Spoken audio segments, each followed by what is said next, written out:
How many deer have you killed in your hunting career? Do you remember the details of every one of them? Me either. In the last 23 years, I've taken a lot of deer, and over that much time and after that many deer, the details of each hunt get a little fuzzy, which is why I decided to create these videos to share with you guys the stories behind each and every one of these deer that I've taken.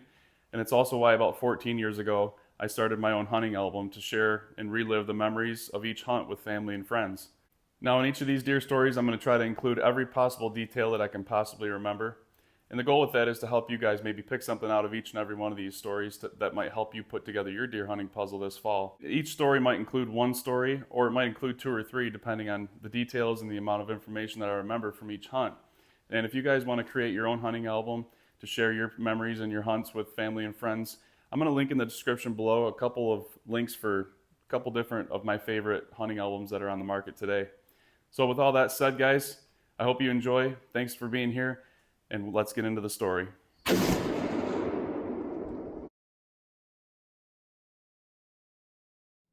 Hey guys, welcome back to Whitetail Affinity. In today's video, I'm going to share with you the story of these two lovesick 4-points that I killed exactly 1 year apart from the same blind using the same rifle.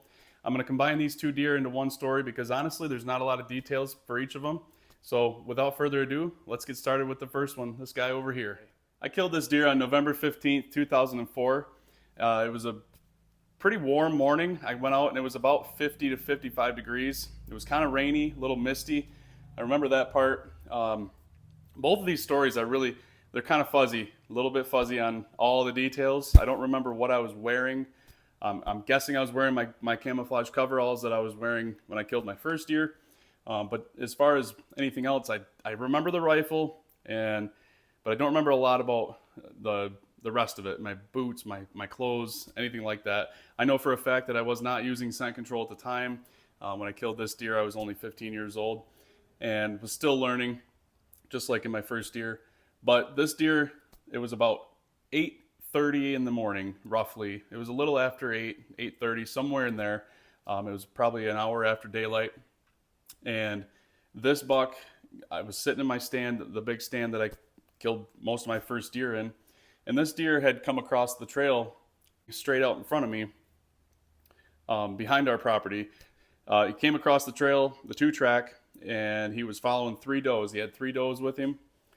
The 3 does come across the trail, and then he come across. And I just caught a glimpse of his little rack there come across the trail, and I put my gun up, and I could see them over in the woods. And he was running those does around in the woods behind me, or out in front of me. So again, much like my first deer, I tried to snort wheeze him in. I didn't try to grunt him, but I had been learning about snort wheezes and how they were used, how deer used them. And so I gave it a shot, and I did not have a call. I did this again with my mouth. And back then, this was before my grandfather had deer that I could study and learn about how they actually sounded. I was just going off again, hunting videos that I'd been watching with the calls that have the built-in snort wheeze, which again do not sound like the real thing. If you haven't seen that video on my snort wheeze, go check that out, how to do that with your mouth. But anyway, I tried to do that with this deer, and it actually did work. So I went like this. I did that 2 or 3 times. That deer, I saw him back in the woods in my scope. I was watching him, and he stopped. He locked up and looked in my direction, and all of a sudden left those does, and he come trotting right towards me. And out about 20, 25 yards in front of me, the ground actually was flat, and then it went down into that lower backwoods, and it probably had probably a 10-foot drop, slow rolling drop from the ground where I was at, up in my tree, down to that lower bottom in the back.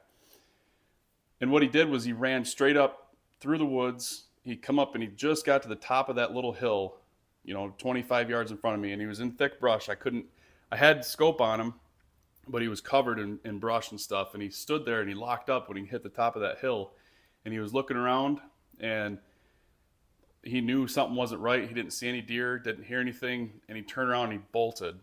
Well, I've tried to follow him as best I could with my scope, and he headed straight back towards those does, but they had come back across the 2-track while he was doing this with me, and he must have seen them, smelled them, whatever. Well, he started to veer to the right to go back across that 2-track, And when he did, I tried to grunt him a couple times, and he would not stop. So I just kept the gun. I put the gun right in the opening of the 2-track, and as soon as his body entered that 2-track lane, I pulled the trigger and was lucky enough to take the deer. I got down. I went down the trail. I found blood just off the trail and went up to the house. I got my dad. We went back there. He ran probably 30 yards into the woods and died. And so he was a little lovesick, and he wanted to see what was going on up where I was, what other deer were making snort wheezes and stuff. So maybe he was a little aggressive, I don't know, but it ended up being his demise. So pretty cool story.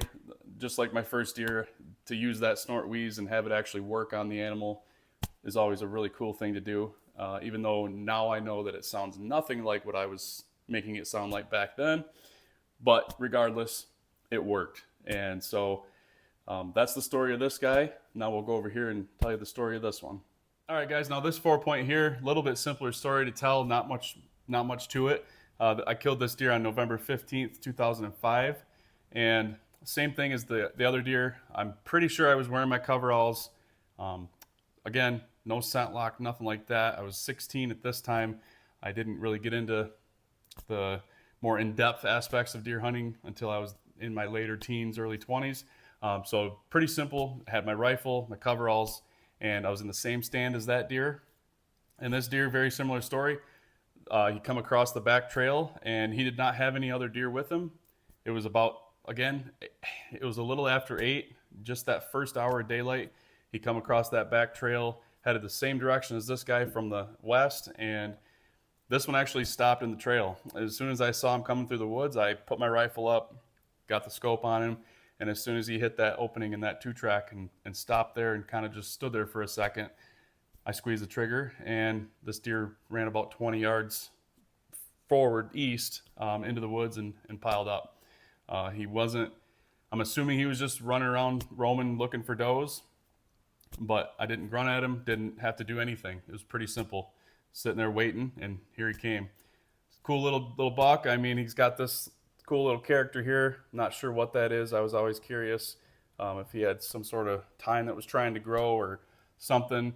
I'd left this deer, the rack out in the yard to have the fur and the flesh rot off of it. Squirrels got to it. They chewed off some of the tines a little bit, but either way, still a cool deer, and I was successful on opening day, so you can't ask for much more. Now for both of these bucks, I was using a Remington 710 chambered in 270 Winchester. I had a Bushnell 3-9x40 scope on that, and I was using 150 grain Federal Premium boat tail soft points, and it did the job. I mean, I killed a lot of deer with that gun, and these two were no exception. They piled up within 20-30 yards, and so that's basically the extent of the equipment that I was using, other than like I said, my coveralls and just simple gloves and hat to keep me warm. But there wasn't much else to it as far as the equipment goes. So I'm going to take you over here to the whiteboard, kind of show you the setup, show you how everything went down, and hopefully you guys can get something out of that. Okay guys, here's the setup. This is the same setup, the same stand as my first deer, if you watched that video. The stand is down here. We've got the 2-track right here that I walked in on. This extends down. I drew a more further back view of it this time for this video because they came from back here instead of up front. But I walked up this 2-track, that little ditch here where my first deer was standing when I shot him. It's a field. A lot of the details, like I said, I don't remember from these hunts as much. They're a little fuzzy. I don't remember what was planted in the field at that time.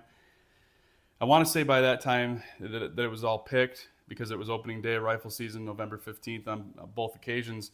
So by that time, generally the corn or the beans had been taken off.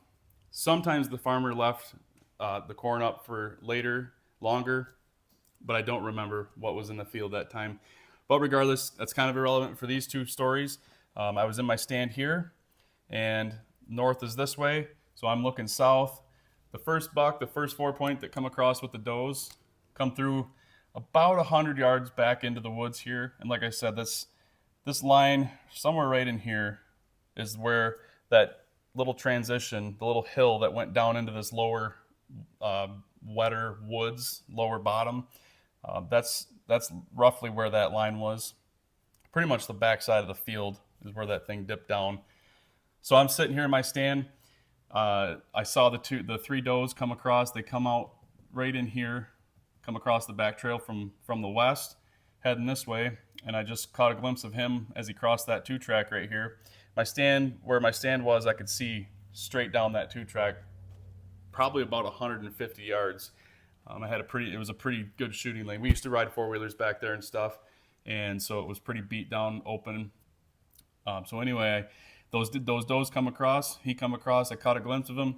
They were over in here meandering around. He was chasing them around in these woods, and like I said, I could not see. I could just see their bodies moving. I didn't have a clear enough shot through these woods. These woods are really thick. These woods were a little more open. Up behind me was really open woods, but these woods were a little thicker and then really thick. But either way, I couldn't see him good enough to get a shot back here, which is when I decided to try the snort wheeze to get him to come to me, and he did. He basically was back in here, and he come right up like this, and he got right to the top of that little hill, looked around down in here into the woods, didn't see anything, didn't hear anything, knew something was up. He turned around and he bolted right back like this. And by that time, like I said, the does had went back to the west. So he kind of just came like this, arced over. And before he did that, I knew I wasn't going to have an opportunity. I tried to grunt him a couple times. He wouldn't stop. So I put my crosshairs right on the center of this 2-track. And as soon as he crossed that 2-track, I touched the trigger. And he went about 30 yards and tipped over and found him real quick. So that deer, really cool experience. Like I said, snort wheezing him in, and I was pretty excited for, a 15-year-old kid to do that on my own. So that's the story of that deer. The other buck, the little wider 4-point, he was a little simpler. He came in actually a little closer. He was probably only 60 yards away or so. So somewhere in here, come from this way, stopped right there. I already had the crosshairs on him, shot him, and he ran about 20 yards over in here and died. So moral of that story, kind of some of the takeaways, they all came from these thicker woods. This was after daylight in the morning, both times. There was nothing in the field, and looking back, I probably hindered myself more times than not hunting this spot in the morning because of this field, because there's probably deer in there in the morning when you're going in feeding and you're bumping them off. So looking back, something that I learned later on was, I always use this 2-track to get to my stand, no matter if it was morning, night, didn't matter. I always use that easiest path. Well, in the morning, I should have been coming in from a little further east up into these woods right here, and then coming over and quietly getting into my stand. Probably would have spooked a lot less deer. So that's one thing that I could learn, and maybe you could learn from this too. The other thing is they were rutting. Well, the first deer and the does were back in here. He was chasing them around back in this thick stuff. They weren't in these open woods up here, and they were not out in this open field. They were back in this thick stuff, and he was just running them around in there. So during the rut especially, get away from these open areas, back into that thicker stuff. Probably have a lot better chance of seeing some activity during daylight, especially with bucks. And the second deer, I think he was just kind of running through the area, walking, whatever's, trying to scent check all these trails coming off this field, probably trying to scent check for does that had come off this field and went back to bed. And I think that's what he was doing.